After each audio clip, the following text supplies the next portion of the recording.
What's up, guys and girls? Thanks for tuning in. I wanted to make a video and talk about the dual sport wire harnesses, kind of what's included, what's not included, go into detail about some of the little intricacies and some of the parts, and then also just do a quick rundown of kind of what's going on here.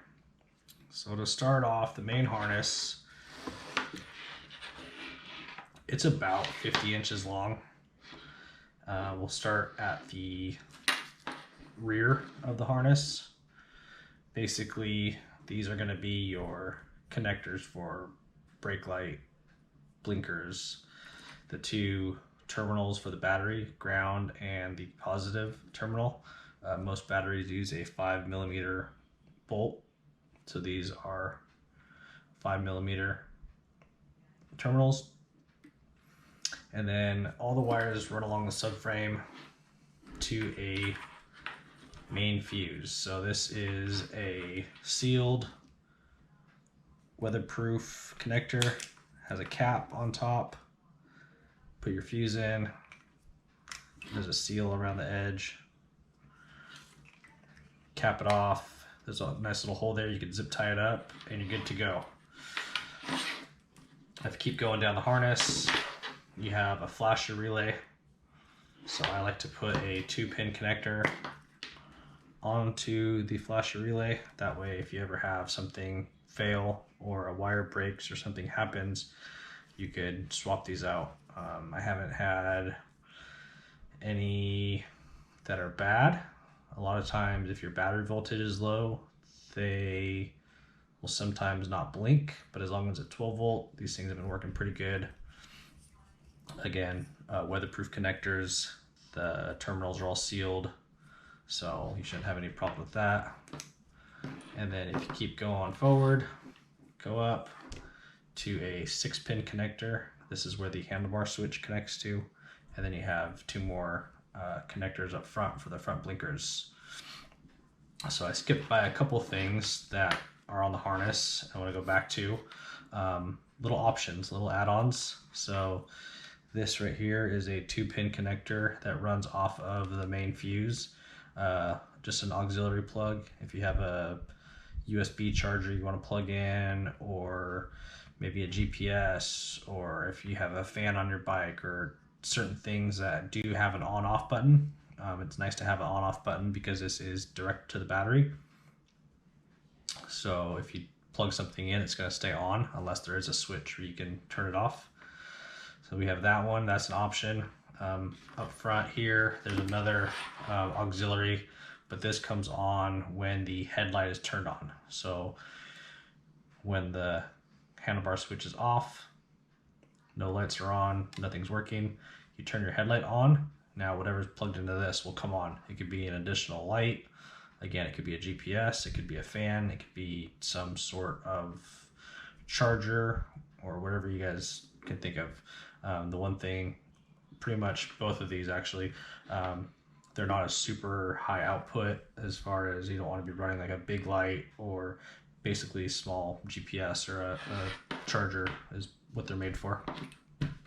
There's that. Also on the rear, this harness, we put a couple wires here that are running to the back for a license plate light.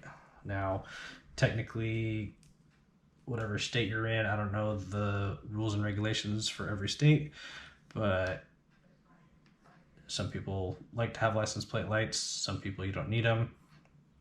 For certain harnesses, we just do a bare bones, real minimal, and a license plate light isn't always put on. But for this harness, we did go ahead and add one. Moving on, let's do the handlebar switch. This is our handlebar switch we've been using. It's got an off position, a low beam, high beam. When the high beam's on, there's a blue LED on top that will illuminate to tell you that your high beam is on. Blinkers, right and left, nice detent, and then a horn button. So this is how it comes off. We have a 6-pin connector here that plugs into the harness, and then this would be for a Baja Designs light. So it's a 2-pin weather pack connector, and again, it's sealed. This plugs straight into any Baja Designs light, Squadron, XL, whatever you guys got, whatever you're running on your bikes. And then off of here, we have some wires that would go to a horn. So links on these, I try to keep them pretty short as to wherever everything's going to be ran. But if your handlebar switch is mounted up on your bars, you can run this wire down along the frame and usually put a horn off of a radiator or somewhere where these links are going to be good. You could put ends on there, a spade connector if it's just a spade that needs to go on there, or if you want to hardwire it. Here is the brake light, and this is a Honda specific light because it fits the bolt pattern in the rear fender, and also the size, the little cutout in the stock 450X fender. This slides in. It fits both the new and the old model 450X. So just a simple LED, 2 bolts, and then we have the 3-pin connector. So this does running light and brake light. I've had some questions on that. So just to confirm, it is a running light and a brake light. And this just plugs into the black connector in the rear. Clips in. Now what we do is heat shrink up to the connector so everything's pretty much sealed off. You can see on these ones, it's almost like a little heat shrink boot. So it just seals everything off. Doesn't allow the connector to bend and pinch the wire. So everything should stay nice and happy and free of dirt and water and debris. Here is the front blinkers, again, color coordinated. So blue and orange are pretty simple. Blue plugs into blue, orange to orange. The blue is the right blinker, orange is the left. These are the amber colored blinkers, so these are for the front. And then in the dual sport kit, there are some anodized blinker brackets. So nice and small. It has a 6mm hole to bolt to the front armor plate or wherever you want to bolt it to, and then the hole for the blinker to push through and the grommet to sit in. So those go on the sides of the front of the motorcycle. Those are included. There's hardware, there's bolts and washers for those. Another part that's included is the Banjo Bolt. So this is one of the key factors in making the brake light work. This is a pressure switch. So when you step on the rear brake, it builds pressure, and there's a spring inside here that makes contact, sends power back to this plug, and this plugs in to the small white plug at the back, and that'll be your rear brake. One of the things I changed on some of these newer harnesses is the routing for the Banjo Bolt wires. Typically used to come off the rear brake caliper, or sorry, rear brake master cylinder, and run up the subframe next to the exhaust.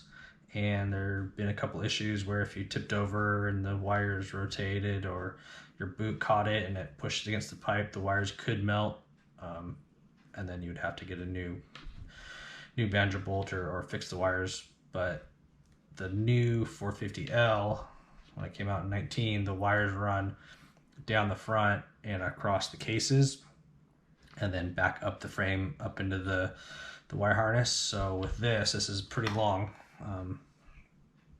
It's about 30 inches, but this allows you to install this into your rear brake master, run it down with the brake line in front of the shock, go across your case over to where your stator is, where the wires come out of the case, and you run up the wires for your stator under the tank, and then that's about where the plug is on the harness to plug that into. There's maybe a little bit of room so you can zip tie it up, move it around.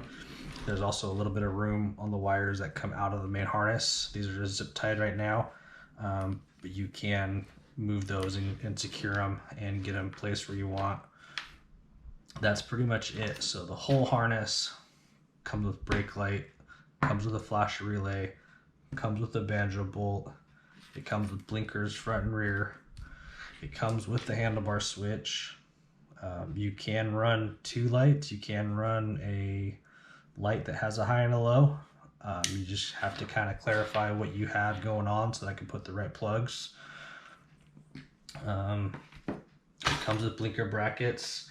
It does not come with a license plate bracket. So this is the CRF license plate bracket. It's plastic. It's the part that I've been making for the bikes, and this is not included in the wiring. So the wiring harness is different.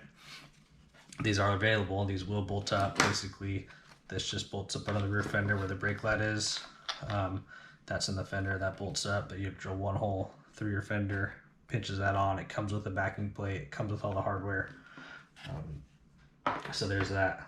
And basically, it's just two connectors, battery, positive and negative, and then you zip tie the harness up along the frame, right along your stock harness. It doesn't eliminate your stock harness. All you have to do is unplug the headlight and unplug the tail light on the Hondas and route this in there, bolt everything up, a few zip ties, and you're ready for the streets. So just wanted to kind of go through and explain a few things, give some more detail,